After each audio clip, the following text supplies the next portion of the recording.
Friends, आप सभी को नमस्कार। मैं हितेश कुमार एक बार फिर से आप सभी का ज्ञानकोश यूट्यूब चैनल में स्वागत करता हूं।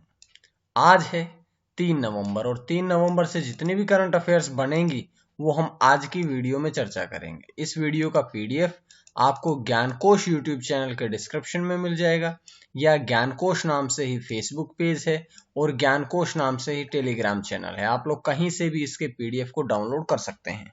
तो चलिए शुरू करते हैं आज की 3 नवंबर की कुछ महत्वपूर्ण करंट अफेयर्स।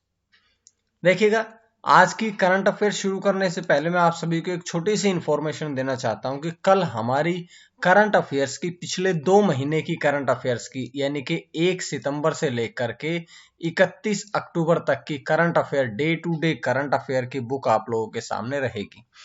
कल रिलीज होगी और परसों से मार्केट में आप लोगों को मिल जाएगी। ये किताब जो है, जैसा कि दिखाया गया है, पिछले 2 महीनों का पूरा डाटा इस किताब में मिलेगा। उसके साथ कुछ विशेष जानकारियां हैं, जैसे कि जितने भी संशोधन पारित हुए हैं वो सब, मनी लॉन्ड्रिंग या किसान बिल विरोध, जो पूरा का पूरा मैटर इसमें आप लोगों को अच्छी तरह से मिलेगा। इसके साथ पुरस्कार, खेल परिदृश्य, खेल प्रतियोगिताएं, सूचकांक, प्रमुख दिवस, प्रमुख योजनाएं, पूरा का पूरा पैकेज आपको इस किताब में मिलेगा। तो ये कल रिलीज होगी और परसों ये आपको मार्केट में मिल जाएगी। तो चलिए शुरू करते हैं। अब इस किताब की बात से आगे बढ़ के आज की करंट अफेयर पढ़ते हैं। तो चलिए शुरू करते हैं। पहला प्रश्न, world network of biosphere reserve का दर्जा प्रदान किया गया है। तो देखिएगा, अब एक नया दर्जा प्रदान किया गया है जिसका नाम है इंग्लिश में world network of biosphere reserve. अब इसका दर्जा किसे प्रदान किया गया है? तो ये प्रदान किया गया है पन्ना टाइगर रिजर्व को। और अगर प्रश्न पूछा जाए कि पन्ना टाइगर रिजर्व जो है वो कहां पर स्थित है, तो पन्ना टाइगर रिजर्व है मध्य प्रदेश में। हमारे देश में मध्य प्रदेश में ही पन्ना टाइगर रिजर्व है, जिसको अब world network of biosphere reserve का दर्जा प्रदान किया गया है। अब पूछा जाए अगर कि ये प्रश्न किसके द्वारा, ये जो दर्जा दिया गया है ये किसके द्वारा दिया गया है, तो ये यूनेस्को के द्वारा दिया गया है। और अगर हम इस पन्ना टाइगर रिजर्व की बात करें तो भारत का ये 12वां पन्ना टाइगर रिजर्व है। और अगर बात करें केवल मध्य प्रदेश की, तो मध्य प्रदेश का ये 3रा बायोस्फीयर रिजर्व यानी कि जैव आरक्षित क्षेत्र है। पूरे भारत में कितने हैं? 12। और अगर केवल मध्य प्रदेश की बात करें तो मध्य प्रदेश में 3रा जैव आरक्षित क्षेत्र है। अब अगर मध्य प्रदेश में 3रा है तो 2 कौन कौन से इससे पहले है? तो पहला है पंचमढ़ी और दूसरा है अमरकंटक। पहला पंचमढ़ी, दूसरा अमरकंटक और दूसरे के बाद 3रा बना है पन्ना टाइगर रिजर्व। और अगर हम बात कर ले कि पन्ना टाइगर रिजर्व में कितने बाघ हैं, तो पन्ना टाइगर रिजर्व में अभी वर्तमान में 54 बाघ है। देखिएगा, इस प्रश्न से हमें ये पूरी जानकारियां मिली है। आप लोग देखिएगा, हर एक लाइन में एक इंपॉर्टेंट प्रश्न को छुपा रखा है। अच्छी तरह से पढ़े, रिवाइज करके पढ़े, रिवाइंड करके पढ़े इस बात को।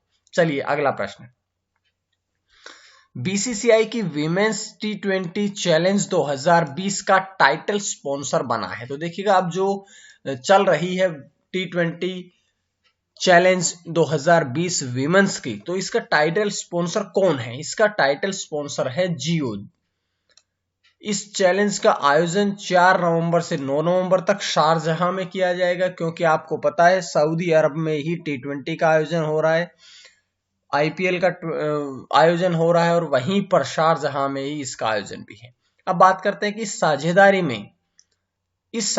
में जो कि टाइटल स्पॉन्सरशिप की साझेदारी है, इस साझेदारी में Reliance foundation education and sports for all का भी सहयोग है। देखिएगा, ध्यान रखिएगा, ये जो टाइटल स्पॉन्सरशिप है, ये जो चैलेंज है वीमेंस T20 चैलेंज 2020, ये कल से शुरू होगा। 4 नवंबर से लेकर के 9 नवंबर तक ये शुरू होगा, क्योंकि अब आईपीएल में केवल सेमीफाइनल और फाइनल मैच बचे हैं और उसके बाद ये बीसीसीआई द्वारा घोषणा करी गई है। तो बीसीसीआई ने घोषणा करी है, तो बीसीसीआई की सबसे पहले जो कंफ्यूजन होता है वो होता है बीसीसीआई की फुल फॉर्म में। आप लोग बहुत बार गलत करते हैं इसको, लेकिन इसकी पूरी फुल फॉर्म देखिएगा। बीसीसीआई की फुल फॉर्म है board of control for cricket in India. ध्यान रखिएगा, board of control for cricket in India, ये बीसीसीआई की फुल फॉर्म है। अब हम बात करते हैं कि बीसीसीआई के अध्यक्ष कौन है। देखिएगा, सौरव गांगुली, हमारे देश के पूर्व क्रिकेट कप्तान सौरव गांगुली जो है वे वर्तमान में बीसीसीआई के अध्यक्ष है। बात करते हैं मुख्यालय की, तो बीसीसीआई का जो मुख्यालय है वो है मुंबई, महाराष्ट्र में। और अगर बात करें बीसीसीआई की स्थापना कब हुई थी, तो बीसीसीआई की स्थापना हुई थी 1928 में। तो ये सारी जानकारी आप लोगों को इस प्रश्न से मिली। उसके बाद है अगला प्रश्न कि दुनिया का सबसे बड़ा जनगणना अभ्यास शुरू किया गया। दुनिया का सबसे बड़ा जनगणना अभ्यास शुरू किया गया है। तो ये कहां पर जनगणना जो है वो विश्व की सबसे बड़ा प्रोग्राम है ये, जो कि कहां पर शुरू किया गया है, ये शुरू किया गया है चीन के द्वारा शुरू किया गया। अब हमने ये क्यों कहा कि सबसे बड़ा, क्योंकि आप सभी को पता है चीन जो है वो वर्तमान में सर्वाधिक आबादी वाला देश है। विश्व में सर्वाधिक जनसंख्या जो है, सर्वाधिक आबादी जो है वो चीन देश की है। चीन के बाद जनसंख्या के आधार पर भारत दूसरा देश है। बात करते हैं कि चीन की जनगणना की, तो चीन की जनगणना जो है वो अब की बार 7वीं जनगणना है, जो कि विश्व में सबसे ज्यादा जनसंख्या है। इसलिए हमने इसको कहा है कि सबसे बड़ा जनगणना अभ्यास। प्रत्येक 10 वर्ष के पश्चात जनगणना करी जाती है। भारत की जनगणना है वो भी अभी शुरू होने वाली है, उसको भी रिलीज किया जाएगा 2021 में, क्योंकि प्रत्येक देश की जनगणना जो है वो 10 वर्ष बाद करी जाती है। भारत की 2011 में हुई थी अंतिम समय, और अब होगी 2021 में।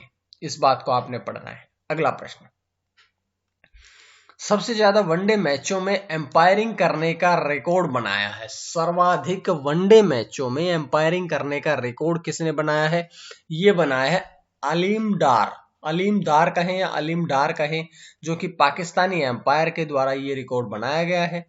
1 नवंबर को पाकिस्तान और जिम्बाब्वे के बीच उन्होंने अपने 210वें मैच में एम्पायरिंग करी। 210वां जो मैच था वो पाकिस्तान और जिम्बाब्वे के बीच में हुआ था 1 नवंबर को, जिसमें उन्होंने एम्पायरिंग करी और विश्व में सर्वाधिक वनडे मैचों में एम्पायरिंग करने का रिकॉर्ड बनाया। अब उन्होंने रिकॉर्ड बनाया है तो तोड़ा किसका रिकॉर्ड है? तो उन्होंने दक्षिण अफ्रीका के रूडी कोएट्जर 2009 मैचों का रिकॉर्ड तोड़ा है। लेकिन एक बात देखिएगा, ये वनडे की बात हो रही है, लेकिन वनडे के साथ साथ में उन्होंने टेस्ट मैच में भी उन्होंने सर्वाधिक मैचों में एम्पायरिंग करी है। कितने मैचों में? टेस्ट में 132 मैच और वनडे में 210 मैचों में उन्होंने एम्पायरिंग करी है। तो ये सारी जानकारियां थी जो मैंने आप सभी को इस प्रश्न से दी है। उसके बाद अगला प्रश्न, राज्य पब्लिक अफेयर्स इंडेक्स 2020 जारी किया। तो सबसे पहले तो हम ये पढ़ेंगे कि ये जो इंडेक्स है, ये जो सूचकांक है, ये किसके द्वारा जारी किया गया है। तो ये सूचकांक जो है वो पब्लिक अफेयर्स सेंटर के द्वारा जारी किया गया है। और पब्लिक अफेयर्स सेंटर जो है वो एक गैर लाभकारी संगठन है। तो ये इंपॉर्टेंट है कि गैर लाभकारी संगठन है पब्लिक अफेयर्स सेंटर। इसके द्वारा पब्लिक अफेयर्स इंडेक्स 2020 जारी किया गया। अब इसमें यह देखा गया कि सबसे अच्छा प्रशासन जो है वो कौन से राज्य का रहा है। तो देश में सबसे अच्छा प्रशासन जो रहा है वो रहा है केरल राज्य का। और केरल के बाद अगर हम बात करें तो केरल के बाद आता है तमिलनाडु, आंध्र प्रदेश और कर्नाटक। ये शीर्ष राज्य थे, ये सबसे अच्छे प्रशासन वाले राज्य थे। लेकिन अगर हम सबसे नीचे बात करें तो योगी सरकार की उत्तर प्रदेश, उड़ीसा और बिहार, ये सबसे नीचे रैंकिंग वाले राज्य रहे हैं। उसके बाद बात करते हैं कि ये तो बात थी बड़े राज्यों की। अगर छोटे राज्यों को देखा जाए तो छोटे राज्यों में सबसे शीर्ष पर रहा है वो राज्य रहा है Goa.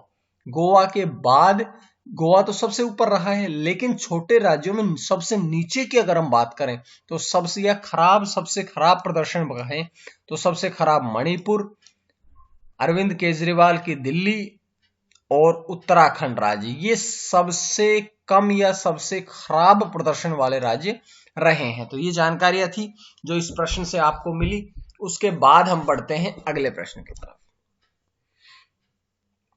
Handball federation of India HFI यानी कि हैंडबॉल फेडरेशन ऑफ इंडिया के नए अध्यक्ष कौन बने हैं? तो अभी बने हैं तेलंगाना के जगमोहन राव। जगमोहन राव को आगामी 3 वर्षों के लिए HFI यानी कि हैंडबॉल फेडरेशन ऑफ इंडिया का नया अध्यक्ष बनाया गया है।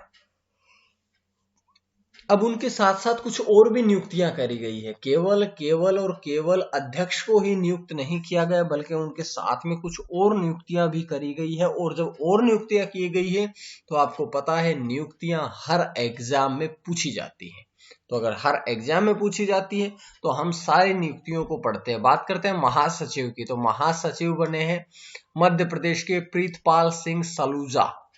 कोषाध्यक्ष की बात करें तो विनय कुमार सिंह। चेयरमैन की बात करें या हैंडबॉल लीग के चेयरमैन की बात करें तो डॉक्टर रामा सुब्रमणी। और बात करते हैं उपाध्यक्ष की तो डॉक्टर आनंदेश्वर पांडे। ये सारे की सारे नियुक्तियां थी जो कि HFI handball federation of India में करी गई थी। तो इसके बाद हम बढ़ते हैं अगले प्रश्न की तरफ। पटाखे जलाने के लिए खुले स्थानों की सूची प्रकाशित करी गई है। तो देखिएगा, अब आपको पता है दिवाली आने वाली है। दिवाली आने के लिए सेलिब्रेशन के लिए पटाखे जलाने के लिए कुछ खुले स्थानों को की सूची बनाई गई है कि आप लोग आकर के यहाँ पर पटाखे जला सकते हैं। दिल्ली सरकार द्वारा ये सूची तैयार करी गई है और दिल्ली में कुल 800 खुले स्थानों की सूची बनाई गई है। यानी कि हर एक जगह जगह पर,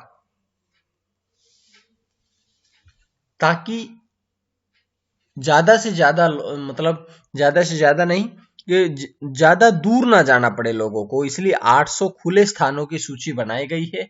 यहां पर दिवाली पर जाकर के रात 8 बजे से 10 बजे के बीच में हरे पटाखे जलाने की अनुमति दी गई। अब हरे पटाखे जलाने की अनुमति क्या है? हरे पटाखे का अर्थ ये है कि जो बारूद से बने ना हो और जो पर्यावरण को ज्यादा प्रदूषित ना करें, उन पटाखे जलाने की अनुमति दी गई है। अब ऐसा कदम क्यों उठाया गया? क्योंकि मैं आपसे बार बार बता चुका हूं, वायु प्रदूषण को ध्यान में रख करके ये कदम उठाया गया है।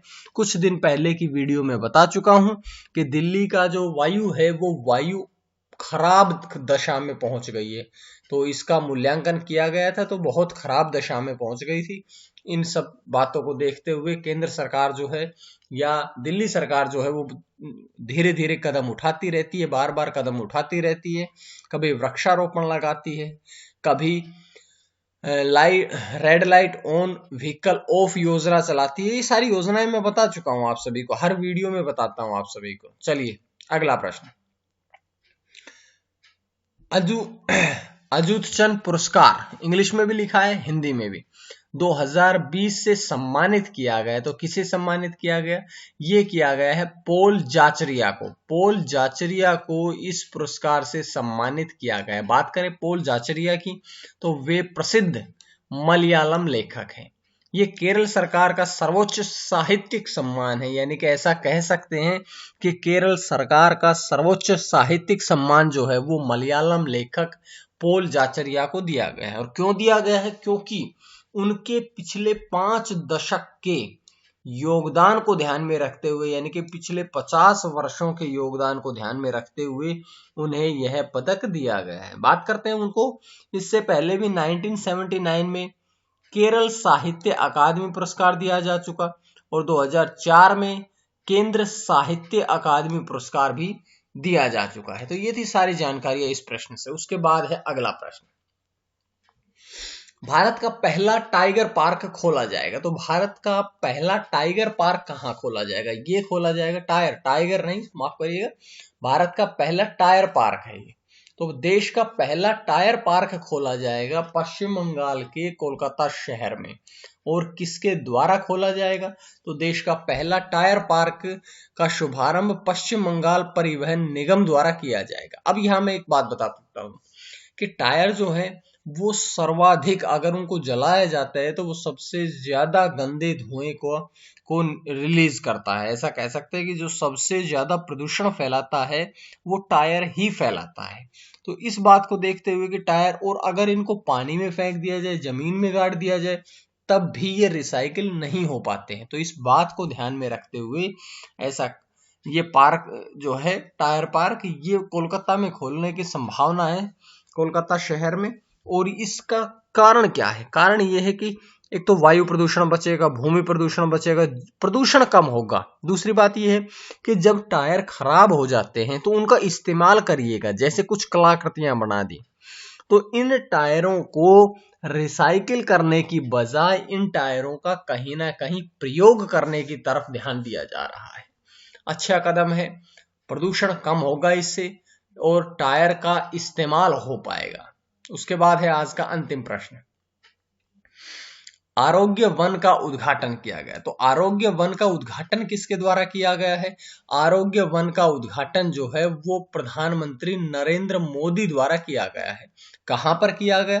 तो ये गुजरात के नर्मदा जिले के में किया गया है, लगभग 17 एकड़ जमीन पर। दो प्रश्न तैयार, प्रधानमंत्री नरेंद्र मोदी द्वारा उद्घाटन, कहां पर उद्घाटन? गुजरात के नर्मदा जिले में।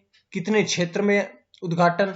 तो 17 एकड़ जमीन पर। उसके अलावा भी जैसे आरोग्य कुटीर, एकता मॉल, चिल्ड्रन न्यूट्रिशन पार्क का भी उद्घाटन उन्होंने किया है। आरोग्य वन में समृद्ध औषधि वाले प्रमुख पौधों और पेड़ों की लगभग 380 प्रजातियां हैं। तो ये जानकारियां थी आज की वीडियो से। उम्मीद है आप सभी को वीडियो पसंद आई होगी, और अगर पसंद आई तो आप लोग ज्ञानकोश यूट्यूब चैनल को सब्सक्राइब कर लीजिएगा ताकि आपको डेली वीडियोस मिलते रहें। आज के लिए इतना ही। मां सरस्वती की कृपा आप सभी पर बनी रहे। आप सभी का बहुत बहुत धन्यवाद।